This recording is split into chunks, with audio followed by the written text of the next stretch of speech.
hadith. It went in the Taba'i group, in the Taba'i tabaqa. How did the Nabi sallallahu alaihi wasallam? And he says, you showed so much affection to one of the members of my family that I was very pleased. What's happening? He's showing affection. Nabi is watching him. That which others could not see, the Nabi was watching from his grave, he was watching when he was present. So the vision of the Nabi sallallahu alaihi wasallam encompasses the whole universe. There's not an atom that moves outside the vision and supervision of the Nabi sallallahu alaihi wasallam. He's watching it. No leaf moves that the sound of his movement is not heard by Sayyidina Rasulullah sallallahu alaihi wasallam. Right? He said, Abdullah, you showed so much of compassion and so much of love and affection to one of the members of my family, and you cancelled your Hajj and gave your money to her. I was very pleased, and I made dua for you in the court of Allah subhanahu wa ta'ala, and my dua has been accepted, and Allah has appointed an angel to make in your shape, in figure and your appearance, to make Hajj for you till Qiyamah. For that one good deed that you did, you showed affection to one member of my family. So if Rasulullah sallallahu alaihi wasallam was not haazir and naazir, how did he see what happened in Basra? Nabi sallallahu alaihi wasallam, I can give you many of these incidents, numerous incidents I can give you about how Nabi sallallahu alaihi wasallam reacts to his awliya and salihin, to the awliya fraternity of his ummah, how he reacts to them, and how he reacts ordinary human Muslim whose naseeb is good and who has the real desire to see his Nabi sallallahu alaihi wasallam. Many have seen him, and Nabi sallallahu alaihi wasallam has informed about certain things which they themselves don't know. Khaja Qutbuddin Bakhtiyar Kaki Qutbul Aqtab,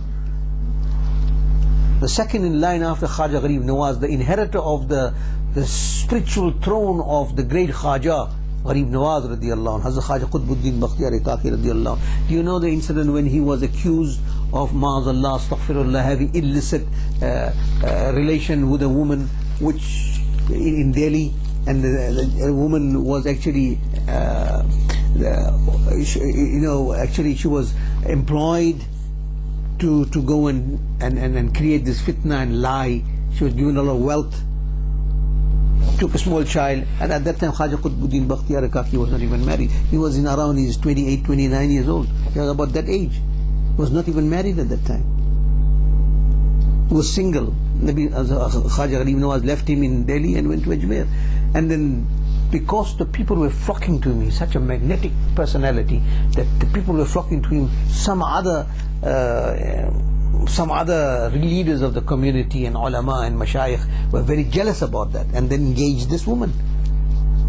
Said, go there when the majlis is full, with the mashayikh, ulama and the people are full, at that time go and make this claim with the child in her hand, and he says that, look, this is the child of Qutbuddin who had illicit relation with me, and because of that I fell pregnant and this child was born. And she did it. In that crucial situation, what am I going to do? How is he going to clarify himself?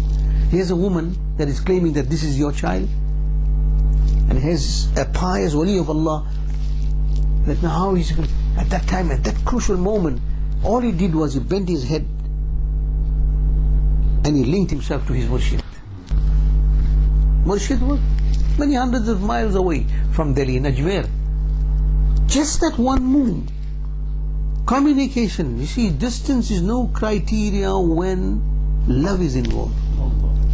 And that with the serious, sincere love. Right? In suluk, there is no distance. Right? When the hearts are linked, when the souls are linked, there is no difference. Instantly. Okay, let's say instantly Khaja Gharib Nawaz radiyallahu intercepted the position of his murid and his beloved murid Khaja Qutbuddin. Okay, fine, but now he's so far away from there. He's either going to travel by camel, or he's going to travel the fast mode of travel. That time was horse. There were no trains, there were no buses, there were no aeroplanes. So even if you travel by a fast horse, it'll take him a good couple of days to reach there. Right? Because that's in a different province. Rajasthan is a desert area. But no. Allah subhanahu wa ta'ala has given so much of powers to His awliya Allah. As soon as Khaja Qutbuddin Bakhtiyar Kaki bent his head, communicated, linked himself, connected himself to his murshid, and spoke the silent language, nothing he mentioned, from heart to heart. This is my predicament. I am your murid. I need your assistance. You my murshid. And in the next blink of the eye, Khaja Gharib Nawaz was standing beside him. The next blink of the eye, he was standing right in front of him in the place where this incident took place in Delhi. How did he come? How did he come? These are all divinely blessed qualities and manifestation of the power of Allah subhanahu wa ta'ala, that He invests and He entrusts His beloved servants and arifi. Gharib Nawaz was there, and Gharib Nawaz took him out of that predicament. It's very difficult. How is he going to clear it? How is he going to clear the name of his beloved murid? You know what he said? He was an alim and he was an arif. He had studied the Qur'an. The same thing happened when Sayyidina Isa ala nabiyana alayhi salatu wasalam. Sayyidina Maryam radiyallahu ta'ala anha had no answer at that time. Then Allah subhanahu wa ta'ala inspired her to say, ask the child, who are you? So Gharib Nawaz was an alim of deen, alim of the Qur'an. He was an arif of Allah. He was a great mufassir. He studied all these things. See, ilm is very prerequisite of wilaya, and excellence is knowledge. No ignorant can become. Imam Shafi'i says, مَتَّخَذَ اللَّهُ وَلِيًّا جَاهِلًا. Imam Shafi'i said, Allah does not make a jahil his wali. So nowadays there are many jahil and ignorant Sufis pretending to be Sufis, who are also con men. A Sufi never asks for anything. If he wants anything, he always, when he gets a wilaya, when somebody is blessed with wilaya, one of the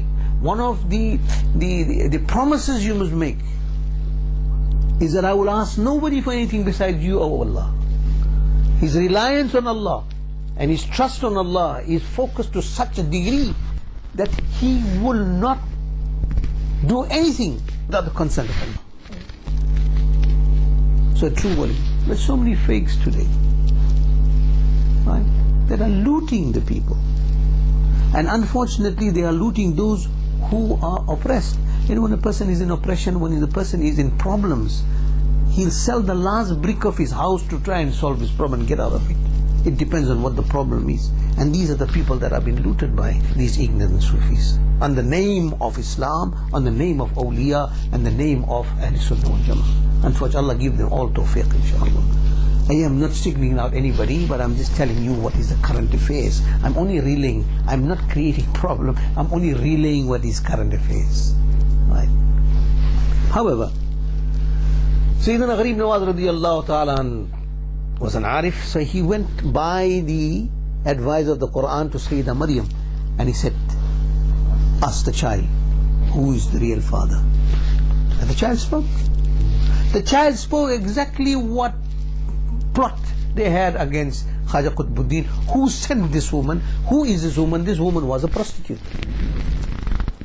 And the child revealed everything. And then now, the anger of Hazrat Sayyidina Khaja Gharib Nawaz radiyallahu ta'ala, that vision of anger, the vision of grace is that Gharib Nawaz Mu'inuddin Chishti Ajmeri radiyallahu ta'ala, when he landed in Delhi, from Delhi to Ajmer, when he set track to his original final destination, that is Ajmer, where he's going to settle down, from there, from Delhi to Ajmer, with the vision of his divine grace, he never lectured at all to anybody, but just his divine grace of his vision.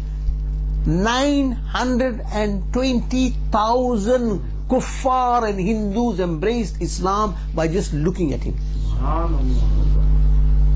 That was his power of his divine, his kind, tender grace of his vision. And exactly the opposite was the effect of his anger and his